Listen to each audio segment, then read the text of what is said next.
Bonjour à toutes et à tous, c'est André de Kids Code. Voici une première vidéo du monde intitulée L'ère du langage, qui est le fruit de la collaboration entre Kids Code et Evidence B. Ce module vise à faciliter l'apprentissage et la compréhension des structures grammaticales en français grâce à des exercices variés, générés automatiquement par une intelligence artificielle qui va adapter chaque atelier au profil de chaque enfant.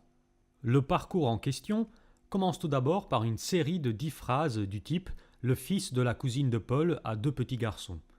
Et pour chaque phrase, on pose une question à choix multiples pour évaluer le degré de compréhension de chaque enfant. L'enfant ne sait pas s'il donne la bonne ou la mauvaise réponse, il doit simplement répondre aux questions dans l'ordre qu'il souhaite. Le but étant de répondre aux 10 questions sans en omettre une seule. L'enfant sera donc amené à lire des phrases ou à les écouter avant de répondre à la question correspondante.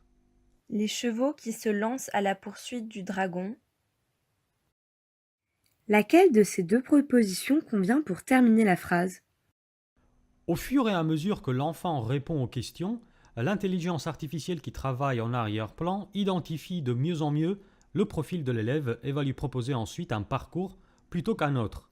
Un enfant qui aura mal répondu aux questions dont il fallait écouter les phrases sera par exemple amené à faire des exercices dont les consignes sont entièrement sous forme audio, alors qu'un enfant qui aura très bien répondu à toutes les questions devra faire des parcours plus compliqués, avec des consignes plus succinctes, avec moins d'indices, et ainsi de suite.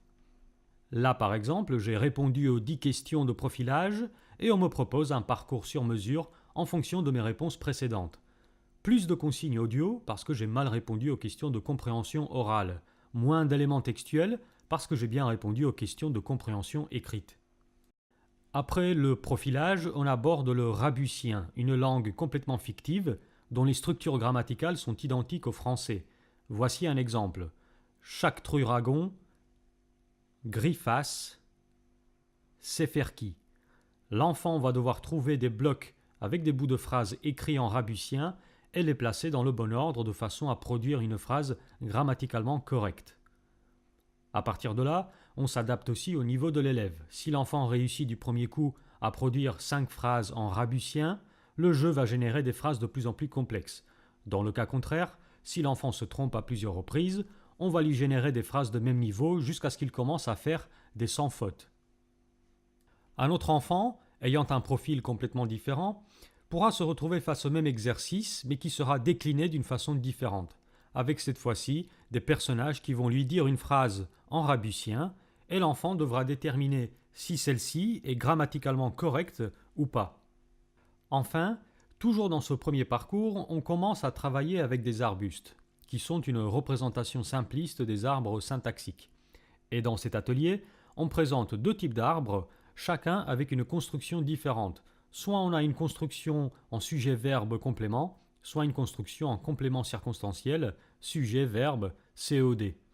Après avoir lu à plusieurs reprises les phrases à voix haute, l'enfant va sentir d'ores et déjà qu'il y a une différence notable entre ces 2 types de phrases et ça sera à lui ensuite de jouer les jardiniers du langage. Il va récupérer un petit gant de jardinier qui va lui permettre de déplacer comme ceci les arbustes et les mettre dans le terreau correspondant. La zone rouge pour les arbustes du premier groupe dont j'ai parlé précédemment et la zone jaune pour les arbustes du deuxième groupe.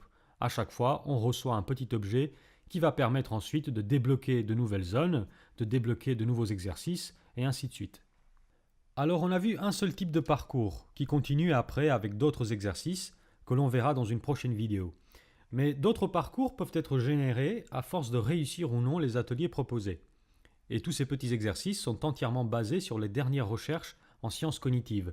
On va chercher tout d'abord à travers la plateforme Kids Code à extraire ce qu'il y a de meilleur en matière de numérique pour engager les enfants via un monde bac à sable qu'ils aiment et dans lequel ils aiment toutes et tous s'y retrouver. Et à cela, on ajoute l'intelligence artificielle qui va s'assurer que l'enfant ne sera pas perdu, ne se retrouvera pas face à des exercices qui sont soit trop faciles, soit trop difficiles et qui peuvent potentiellement engendrer de la frustration, voire une envie d'abandonner.